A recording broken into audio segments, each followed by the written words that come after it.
Alright, this is going to be a very, very short video on how to lock a fridge door. I've got mine outside, and I've got homeless people in the back alley, you know, and they like to come into my yard and steal my pop bottles, my beer bottles, and probably my food if they could.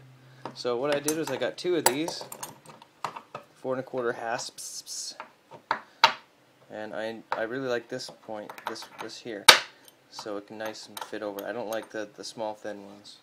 So let's go over and measure some stuff up.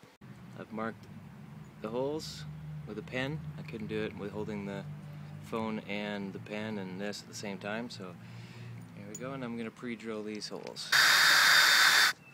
Holes are pre-drilled. Squirt some silicone in there.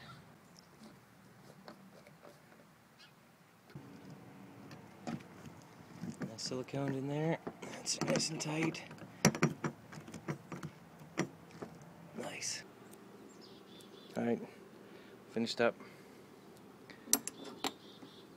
Push in, lock. I've got another lock inside, but we'll just use this one. This fridge has got a problem right here. It doesn't seal there, you can see. So I made this one extra tight. So gotta kind of put your weight into it and clip it over and put the lock on. But it does tighten up that gap perfectly. Here's a bit of bonus footage for you. Did you hear that? I installed a door sensor and tapped into my current shop's security system. So have fun stealing my beer now. Thanks for watching.